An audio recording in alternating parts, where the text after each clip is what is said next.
আসসালামু আলাইকুম, hello lovely viewers, welcome to Atur cooking studio. আজকে আপনাদের মাঝে নিয়ে এসেছি একটা স্পেশাল ভিডিও, যেটা হচ্ছে কোরবানি ঈদের সকালবেলা তৈরি করে ফেলুন গরুর গোশের ভুনা খিচুড়ি। আর ভুনা খিচুড়ি কীভাবে করতে হয়, কীভাবে ঝরঝর হয় এবং কীভাবে গোশটা খুবই নরম হয়, সেটা A to Z এই ভিডিওতে দেওয়া আছে। শুরু থেকে শেষ পর্যন্ত দেখে যাবেন, একদম সব কিছু ফলো করতে পারবেন এবং সুন্দরভাবে এরকম পারফেক্ট ঝরঝর এবং গোশও খুব নরম হবে। এই জায়গায় আমি দিয়ে দিচ্ছি পেঁয়াজ বেরেস্তা প্রায় 1 কাপের মতো, আর দিয়ে দিচ্ছি হাফ কেজির মতো গোশ। অবশ্যই গোশগুলো ছোটো করে কেটে নেবেন। আর এই জায়গায় দিয়ে দিচ্ছি প্রয়োজনীয় মশলা। এই জায়গায় আমি একটা তারা মশলা, দুটা এলাচি, কালো এলাচ আর 3টা সাদা এলাচ একটু থেতো করে নিয়েছি, আর দিয়েছি তেজপাতা, দিয়েছি লবঙ্গ, আর দেওয়া হয়েছে একটা জয়ত্রীটা একটু গুঁড়ো করে দিয়েছি। আর অবশ্যই জয়ফল তো দিবেন, জয়ফল একটু গুঁড়ো করে দেওয়া হয়েছে। আর দিয়েছি দারচিনি একটু ফেটে দিয়েছে। আর কি আমার যদি বলার মিস্টেক হয়ে থাকে তাহলে তো ভিডিওর শুরুতে দেওয়াই আছে, কি দেখিয়ে নিয়েছে যে কি মশলা দিয়েছি। এখন এই জায়গায় আমি দিয়ে নিচ্ছি আদা বাটা, রসুন বাটা হাফ চা চামচের মতো। অবশ্যই এই জায়গায় হাফ চা চামচের মতো দেবেন, যে জায়গায় হাফ কেজি যেহেতু গোশ ইউজ করছেন বেশি দিতে যাবেন না, তাহলে এটার একটা এক্সট্রা জাজ বের হবে। এখন আমি দিয়ে নিচ্ছি হলুদের গুঁড়া প্রায় হাফ চা চামচ দেখিয়েছি, আর লবণ স্বাদ অনুযায়ী দিয়েছি প্রায় 1 চামচের মতো। আর দিয়েছি মরিচের গুঁড়োটা আপনাদের ঝাল অনুযায়ী দিয়ে দিবেন। আমি এই জায়গায় 1 চামচ ইউজ করছি, আপনারা চাইলে কম বেশি করতে পারেন।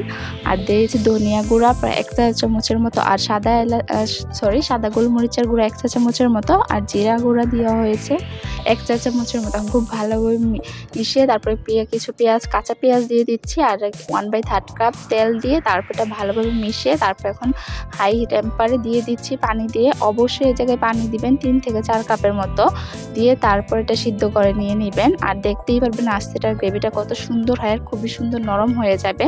অবশ্যই এই পর্যায়ে চুলার আঁচটা কিন্তু হাই হিটেই থাকবে, কারণ হাই হিটে না দিলে এটা সহজে সিদ্ধ হবে না। আর আপনারা চাইলে এত কষ্ট না করে প্রেসার কুকারেও করতে পারেন, আর প্রেসার কুকারে করলে এটা আরও ভালোভাবে কুক হয়ে থাকবে।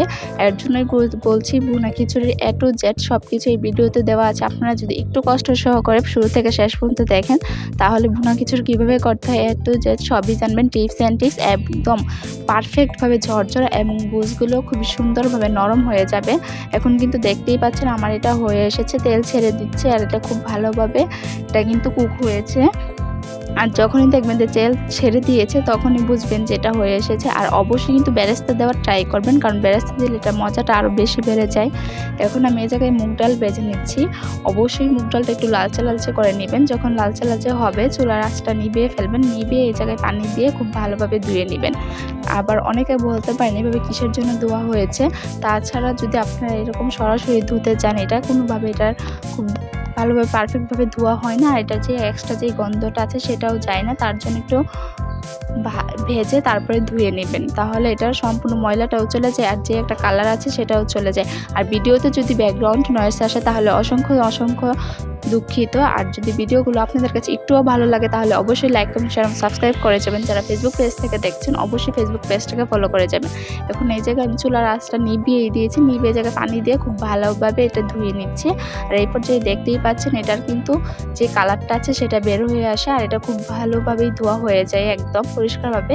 এই জায়গায় আমি 1 কাপের মতো পোলাওর চাল নিয়েছি, আর অবশ্যই পোলাওর চালটা আগে থেকে ধুয়ে তারপরে ঝরঝরা করে নিয়েছি। আর এই জায়গায় দিয়েছি 1 কাপের মুগ ডাল।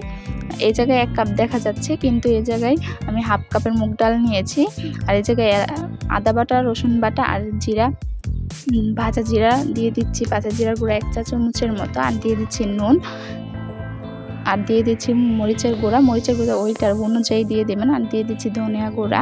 আর এখন আমি পর্যাপ্ত মশলা দিয়ে দিচ্ছি। এই জায়গায় আমি তেজপাতা, এলাচি থেতো করে নিয়েছি, আর দারচিনি আর কিছু কাঁচামরিচ দিয়েছি, দিয়ে খুব ভালোভাবে মিশিয়ে নিচ্ছি। আর অবশ্যই এটা কিন্তু আলতো হাতে করতে যাবেন না, হাতে করতে গেলে কিন্তু চাউলগুলো ভেঙে যায়, আর সেক্ষেত্রে এটা ঝরঝরা হয় না। একটা স্প্যাচুলার সাহায্যে খুব ভালোভাবে মিশিয়ে নেবেন। আর এখন দিয়ে দিচ্ছি হলুদ গুঁড়া হাফ চা চামচের মতো, আর দিয়ে দিচ্ছি যেই বেরেস্তা করা যে তেলটা ছিল সেটা দিয়ে তারপরে এক্সট্রা আরও তেল দিয়েছি। এই জায়গায় আমার প্রায় 1/2 কাপের মতো তেল লেগেছে, কারণ এই জায়গায় এক্সট্রা তেল হবে না। আর অবশ্যই কিন্তু এইটা করবেন সরিষার তেলে, কারণ ভুনা খিচুড়ি একদম পারফেক্ট হবে সরিষার তেলেই হয়ে থাকে, এটা সাদা তেল ইউজ করবেন না।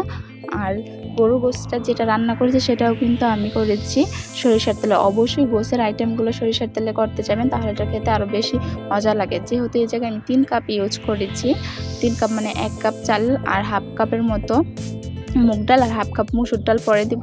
সেই তুলনায় এই জায়গায় আমি এর থেকে ডাবল পানি দিয়ে নেব।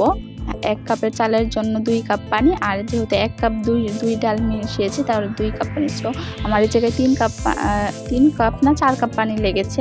এখন দিয়ে দিচ্ছি বাকি গোশগুলো যেটা আমি আগে থেকে রান্না করেছিলাম। আর এই পর্যায়ে কিন্তু চুলার আঁচ থাকবে না, একদম নিবানোই থাকবে। সব কিছু মিশানোর পর তারপরে চুলার আঁচটা দিব।